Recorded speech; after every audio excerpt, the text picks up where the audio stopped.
What's going on, guys? I'm Renegade. I know, I'm inside. And this is supposed to be a video about the R6. Well, to do what I'm going to do, it's a little easier to do inside in a controlled environment than outside, like over grass, when you're dealing with little terminals and wires, and yeah, this is just easier.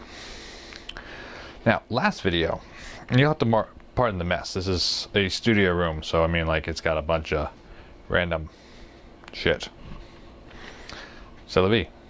Welcome to an artist's life.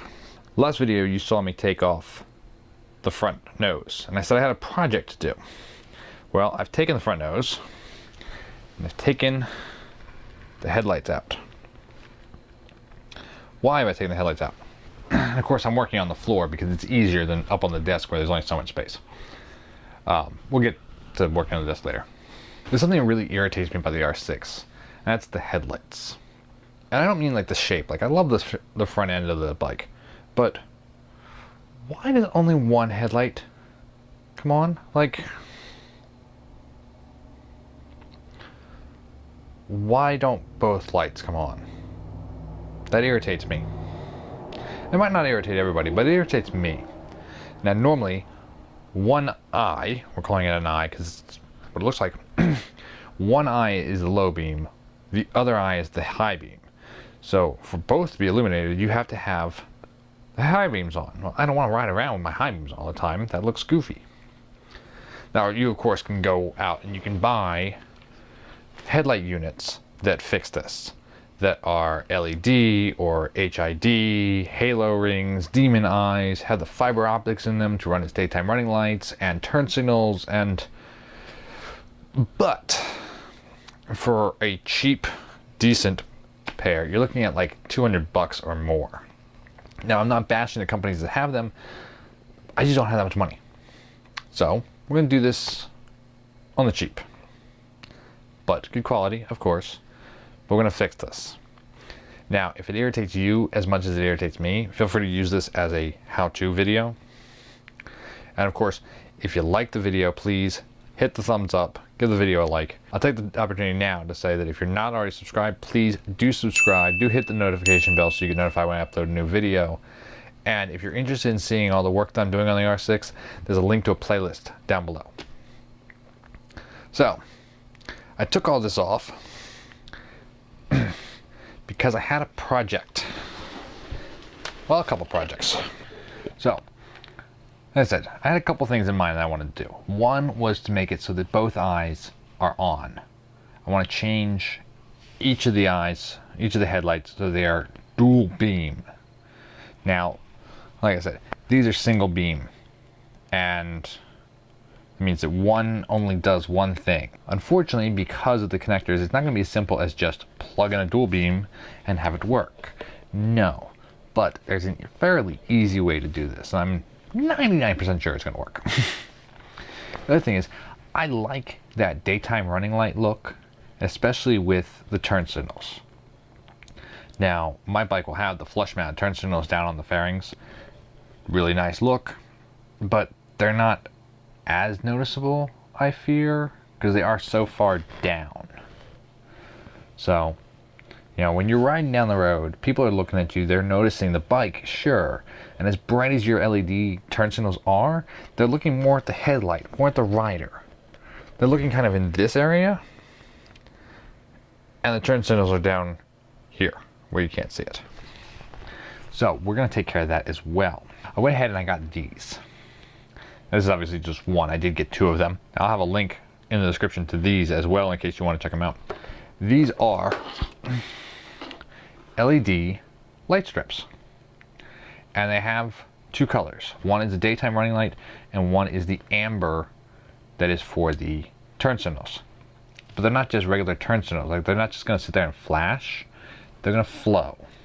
That nice pulse that you see, I've seen them on things like the Mustangs. I think I saw them on an Audi the other day. What's great is that these are fairly cheap. Obviously, you need to wire them up yourself, you need to install them yourself, but it's not that difficult.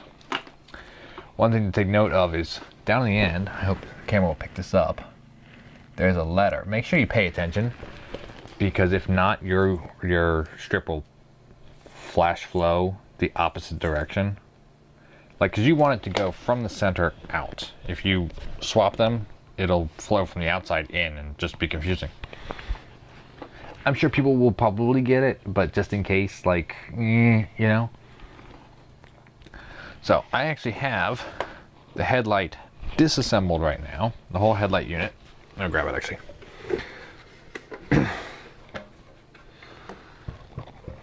I have the whole headlight assembly disassembled right now because I'm starting to work on this project, obviously, and it makes it easier. Luckily, from what I can tell, the headlight housings, if I can grab one, have a nice rubber gasket around them rather than the normal adhesive.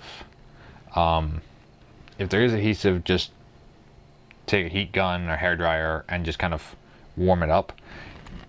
You can put it in an oven too, but these are convex, meaning they bubble out, and if you heat it up too much, they will start to sag and you'll get a weird flat spot and it'll look goofy.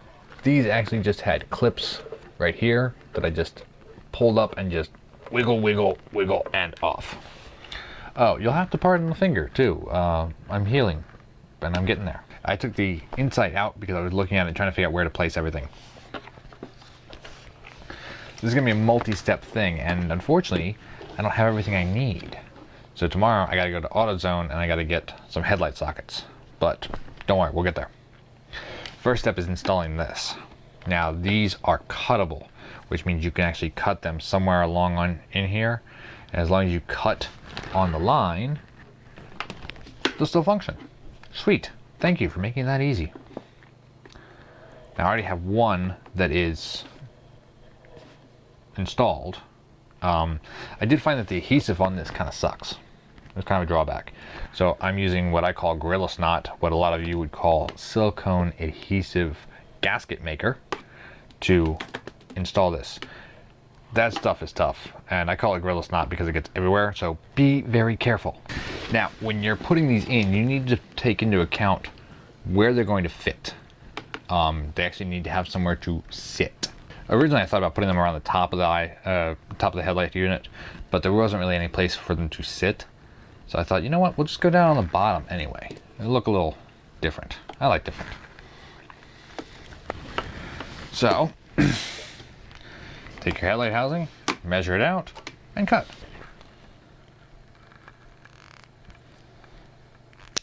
And make sure you take the cap off the end that you cut off, because you're going to want to put that on your newly cut strip so that it doesn't leak and fry. Hopefully you don't have it leaking in your headlights, but still. And remember that you start your measurement from the wires. Don't cut here, because then none of this is going to work. Now you can see this one's already glued. It's a little messy. I'm going to go back and clean it up. And if you look on the inside, Gorilla Tape, and it's just kind of holding it as an extra precaution. I'll peel that up when it's done. Got my wire going into the corner so that it can be laid down along the corner and kind of out of sight, out of mind type of deal. Also, be very careful when you're handling these. I mean, come on, they're not exactly cheap. Best if you're going to put things down, also put it on a rag. Adjust our measurements. Perfect. Hope you guys can see, but on one side it has these little blocks. See if I can get the camera to focus on them. Got these little blocks right here. Those are the actual LEDs. So remember, they face out, or else it does no good. All right, excellent.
of time to say that when I bought the bike, it had LED headlight bulbs, but they're the single filament bulbs. Luckily, I also had a set of dual filament or dual beam. They're the dual filament equivalent, whatever. But I had a set, and luckily I was able to just swap out the adapter plate, the little one that actually clicks into the housing, so that now the unit, the LED bulb unit, fits into the single, what's it called? The single beam headlight bulb housing. You might not be as lucky to get that. I'm not really sure what to tell you there, but it is possible to do. Maybe a little modification or something. You can see here I've got an LED bulb in there. If we look down the bottom, 3 prongs. Tomorrow I'm gonna have to go out and get 2 female sockets for these, and then we just gotta wire them in. But we'll get into that tomorrow. For right now, I'm gonna make sure these guys sit and cure overnight because I don't want these beams lifting up. So, mañana. Alrighty, so it's the next day, or alright, it's been a few days. We had some stuff happen that need to be addressed, but we'll address it down the road. So everything is now nice and glued in. I gotta clean it up a little bit, but I think it looks pretty sweet from the outside. And what I did was, I already put connectors on this piece. These are the leads that go straight to this. Because of the way the housing is set up, what I did was, I put the connectors on the end of here, and then in the headlight housing itself, I have these 3 leads right here, and then they come out to more leads on this side. This way, if ever I have to take everything apart, I can disconnect these 3 and the whole headlight housing comes off. And then if I need to take the lens off, I can disconnect the 3 inside the housing. They have the same idea for the headlight. You have the headlight socket, which plugs onto the bulb, which then goes to a pigtail, which comes out over here, which actually then plugs into the whole headlight wiring harness. So everything comes off in bits, so that you can take it apart and you can easily disconnect everything. So that's what I basically recreated with these. You notice I already have the headlight socket for the new headlight bulbs in, and I've got connectors on the end. I just have to actually run the wires to them now. But first I'm going to hook up the wires for the light bars. Now what I did was I figured out that excuse me. What I did was I figured out that I want them on with the ignition. So as soon as I turn the key, those lights will go on. Well, the headlight bulbs in this particular model don't turn on until the motorcycle is running. So what I'm going to do is I'm going to hook them up to the wiring harness, which goes to the 3rd eye light, or the pilot light they call it. So that turn the key, that goes on, the light bars go on, we're good. And then I just have to hook up the turn signal wires, which given the way the diagram, or given the way the wiring harness is set up, I'm actually going to connect those to the signal for the speedometer. So as the light on the speedometer goes, they will also go. Should be the easiest way to do it and the cleanest way, because I'm going to tuck all these wires up into the harness so that when the bike is on, like when the bike is together, everything is going to look nice and clean and neat and tidy and like it's supposed to be that way. So let's get to it.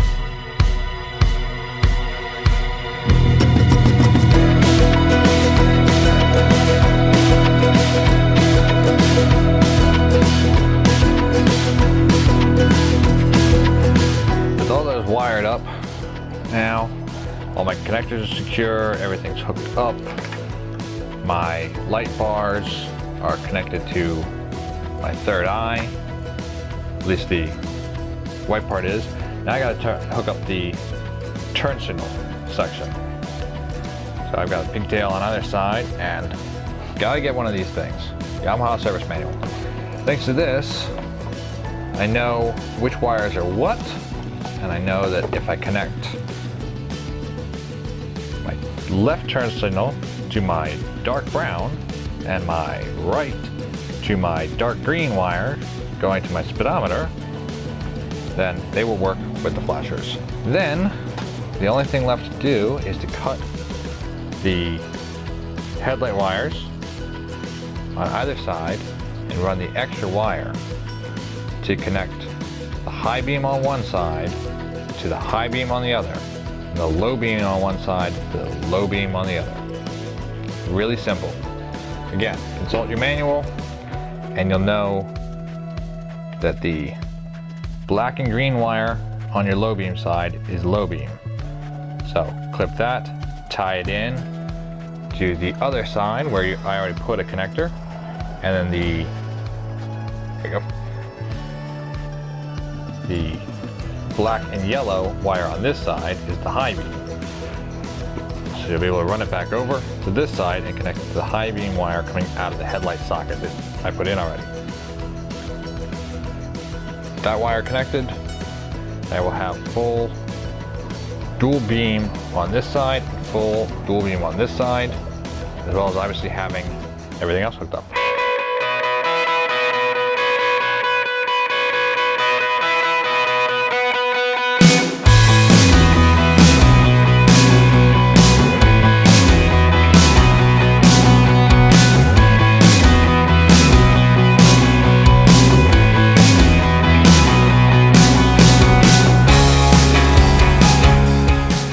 Not too shabby, huh? I don't think so.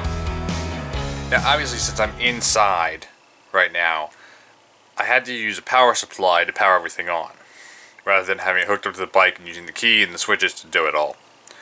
But all I did was I supplied power to the direct lines for each circuit. So what I did was I went to the main plugs that go to the harness, the main harness on the bike, and I just added power to the prong that would be for the normal headlights, the high beam, the turn signals, just to test them, make sure they all work, and to show you guys. Now, because the bike is still kind of in the process of things, I've got some fairings that are being painted right now. I won't be able to put these on to show you, but I think they'll look really slick when I get them on the bike. Remember, guys, if you liked the video, give it a thumbs up. And, yeah, that's going to do it for me. Remember, if you're liking what you're seeing and you want to support the channel a little bit, feel free to buy me a coffee at the link above my head. There'll also be a link down in the description, as well as a link to the entire playlist for this entire R6 build. Until next time, guys, y'all keep rocking and rolling. I'm going to keep taking care of business. I'll see you in the next one.